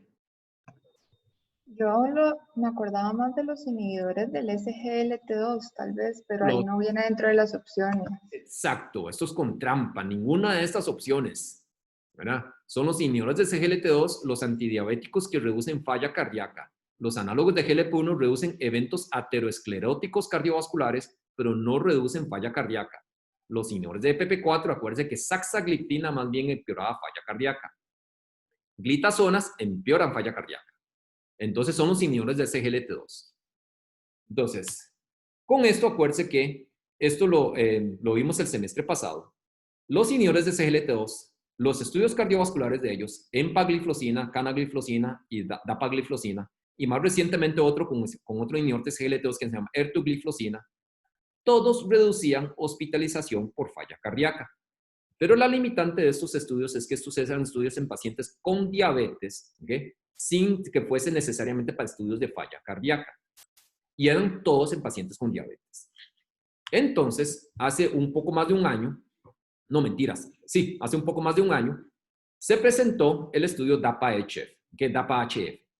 DAPA-HF incluye pacientes con más de 18 años de edad, fracción de eyección del menos del 40%, clase funcional 2 a 4, con o sin diabetes. O sea, pacientes con falla cardíaca sistólica, con diabetes o sin diabetes. Tenían que tener además un péptido natriurético elevado de más de 600, ¿ok? En los últimos, en más de 600, entonces, más de 400 si había una hospitalización de falla cardíaca en los últimos 2 meses, 12 meses o más de 900 en pacientes con fibrilación auricular. Y que estuviesen recibiendo terapia médica óptima. O sea, todos tenían que estar con IECA 1ARA2, con beta bloqueadores y con espironolactona. Se excluía a aquellos pacientes con diabetes tipo 1, hipotensos, un empeoramiento reciente de la falla cardíaca o aclaramiento de creatinina menos de 30.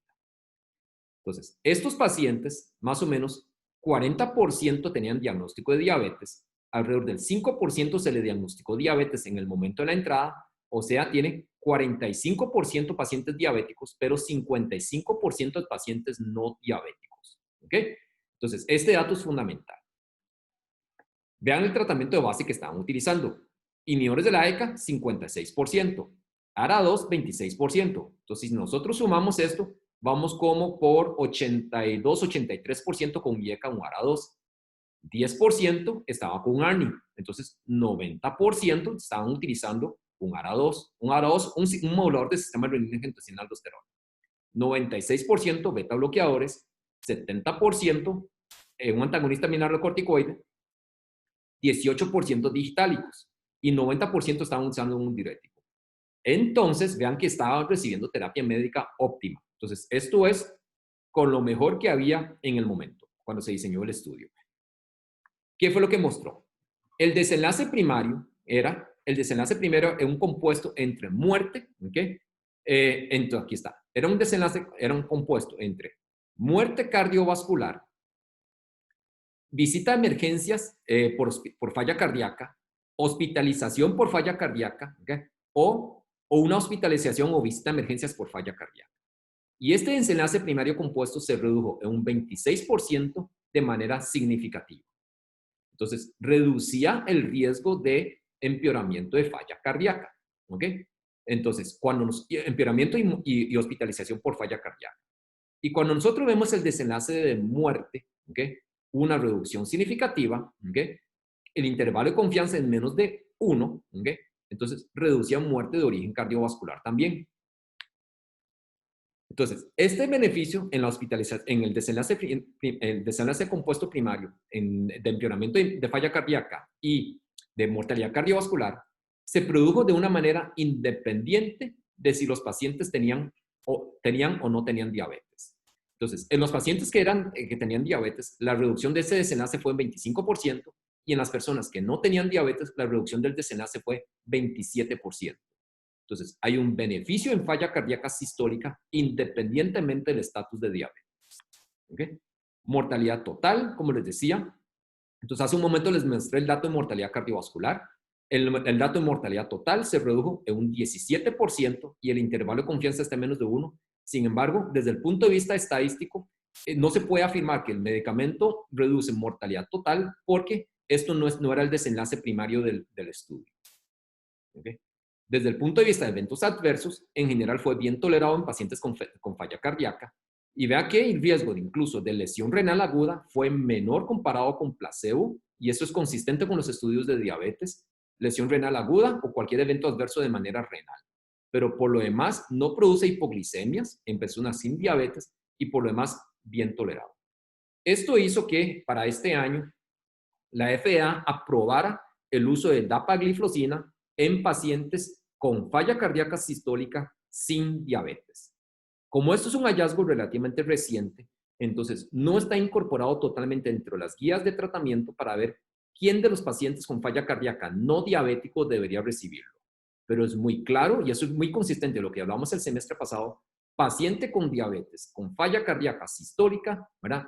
O prácticamente todo paciente con diabetes con falla cardíaca, independientemente si es histórica o es su número de fracción de eyección, debería estar tomando un inhibidor de SGLT2.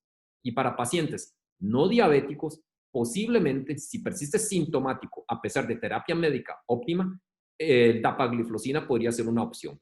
Pero vea que no les enseñé ningún algoritmo porque no está bien posicionado todavía. ¿Okay? No se sabe bien si esto va a ser en lugar del ARNI, no sabemos, no hay estudios directos comparativos con el ARNI. En este caso, y vean que el 10% de los pacientes estaban recibiendo sacubitril/valsartán. El beneficio se presentó independientemente si estaban o no le estaban recibiendo el tratamiento con sacubitril/valsartán. Okay. ¿Dudas hasta aquí con fracción de eyección reducido? Okay. ¿Quedamos claros con el inhibidor de SGLT2? Sí, doctor. Doctor, queda claro. Ok.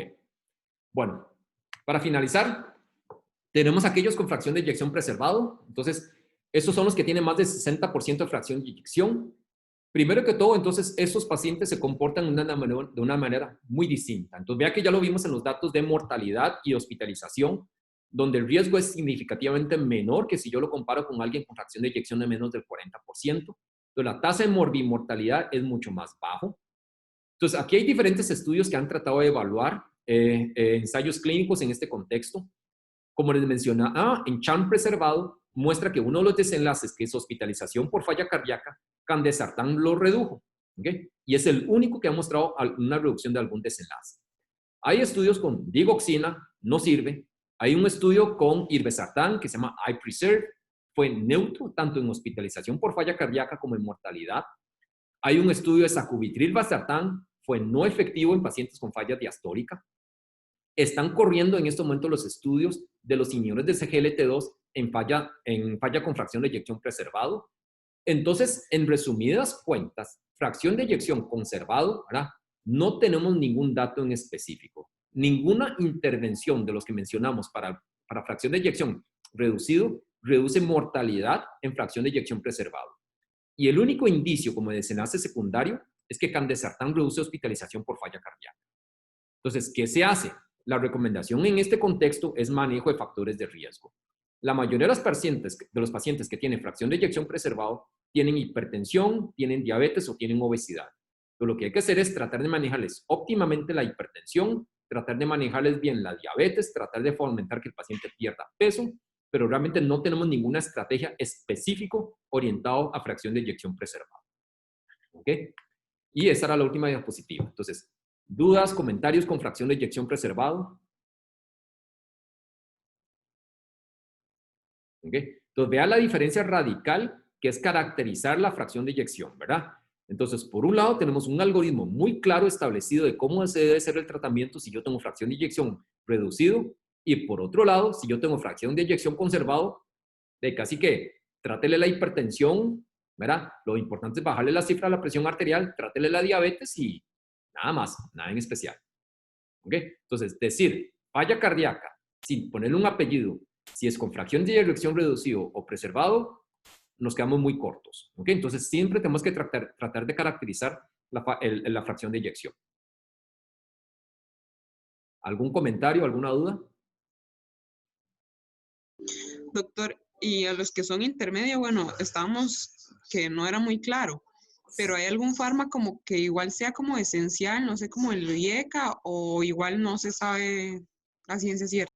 No, con los intermedios no sabemos a ciencia cierta. La mayoría de la gente termina manejándolo los expertos muy similar a como si fuese fracción de eyección reducida. Pero no hay, es un grupo con el que no contamos tantos estudios. Los estudios son muy sólidos en fracción de eyección reducido y intermedio no sabemos, pero yo creo que no es pecado manejarlos como los de fracción de eyección reducidos ante ausencia de evidencia adicional. Ok, gracias. Okay. ¿Algún otro comentario, alguna otra duda?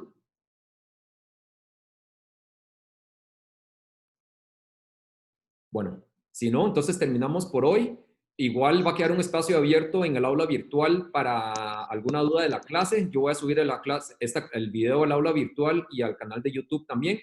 Y entonces para la próxima semana las clases son asincrónicas y yo lo subo antes del lunes, las 3 clases correspondientes. Bueno, muchísimas gracias y nos vemos la otra semana. Gracias. Gracias, Doctor, doctor. una pregunta ahí. doctor.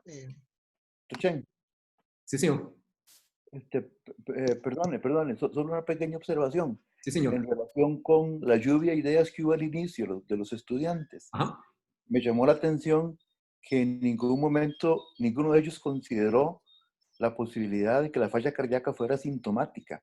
Yo creo que uno de los mensajes más importantes que deberían llevarse después de la clase suya es también considerar esa posibilidad, que hay mucho paciente que está asintomático, que podemos ofrecerles tratamiento que le brinde beneficios sustanciales en varias cosas, pero tenemos que ir a buscarlos. Identificar cuál es el paciente que puede tener falla cardíaca asintomático, irlos a buscarlo, identificarlos y tratarlos precisamente para tratar de prevenir o enlentecer toda la progresión de la enfermedad con los recursos que usted mencionó ahora, ¿verdad? Sí, yo creo que es un excelente punto y estamos totalmente de acuerdo. Hay muchos de estos pacientes o son asintomáticos o muy levemente sintomáticos. Entonces tienen disnea de esfuerzos y es el señor que tiene obesidad, que tiene diabetes. Entonces de repente uno dice, bueno, la disnea es porque está gordito, está desacostumbrado a hacer ejercicio y resulta que eso es falla cardíaca. Y los estudios cardiovasculares muestran que el riesgo de hospitalización por falla cardíaca, la magnitud o la frecuencia del evento fue igual o mayor incluso que eventos coronarios. Entonces muchas veces se nos está yendo. Entonces, si el paciente tiene disnea, no hay que despreciarlo y decir nada más que sea únicamente por falta de condición física, ¿verdad? O por la obesidad. Y sí hay que sospechar en algunos pacientes que pueden tener falla cardíaca aún estando asintomáticos. Sobre todo si el paciente no se moviliza mucho, ¿verdad? Y es una persona que pasa sentado en un trabajo de oficina todo el día, puede ser que no lo manifieste mucho, pero sí hay que tener esa sospecha clínica. Yo creo que es un muy buen punto el que saca a relucir el doctor Arguedas. Yo tenía un comentario también. Sí, Alan, sí, doctor Ramos. Se ha hablado mucho del uso de anticoagulación en insuficiencia cardíaca, ¿verdad? Que es como un tema ahí codependiente del manejo crónico de la ICC. Sí. ¿Verdad? Porque muchos pacientes al tener una fracción de eyección disminuida, incluso con ritmo sinusal, tienen una tendencia, ¿verdad?, a estasis y a formar trombos. Entonces, nada más, eso probablemente lo oigan eventualmente en las rotaciones cuando vuelvan o cuando tengan un paciente enfrente, ¿verdad?, que hay un alto riesgo de de formar coágulos. Usualmente son coágulos a nivel de ventrículo izquierdo, pero corríjame si ha pasado algo nuevo, ¿verdad? Los estudios que han administrado, por ejemplo, warfarina en pacientes con ICC y ritmo sinusal han sido negativos, es decir, no ha tenido un efecto, no es como que a todo paciente, porque tiene fracción de eyección, qué sé yo, en 20% con un ritmo sinusal y sin evidencia de una clara indicación de anticoagulante, ¿verdad? Ya solamente por esa condición de ICC haya que anticoagularlo. Creo que lo último es eso, ¿verdad? Que no hay un beneficio sustentable del uso de warfarina o incluso antiplaquetarios, ¿verdad? Por alguna razón, en pacientes con ICC también con fracción de eyección baja por su riesgo que tienen de trombosis. Sí, de acuerdo. Eso lo vamos a tocar un poquito en la clase la otra semana, en el de antiagregantes y anticoagulantes. Una de las indicaciones, digamos, uno de los scores o de los puntajes que vamos a utilizar la otra semana para decidir a quién anticoagular, sea con warfarina o con algunos de los anticoagulantes nuevos, es el score de Chad-Vasc, ¿verdad? Y en Chad-Vasc va falla cardíaca como uno de los que suman en el puntaje. Falla cardíaca por la dilatación ventricular y auricular asociado, muchas veces se van a hacer fibrilación auricular, y si tienen fibrilación auricular, sí tendrán una indicación para anticoagulación por el riesgo de eventos embólicos eventualmente. Pero sí, si está en ritmo sinusal, la idea, entonces no hay una clara indicación de anticoagulación, a menos que por el puntaje le dé un riesgo todavía mayor. Pero sí, pero es uno de los puntos son los que podemos intervenir eventualmente, que reducen también el riesgo de mortalidad y eventos en estos pacientes. Totalmente de acuerdo. ¿Alguien más con algún comentario adicional, alguna otra duda?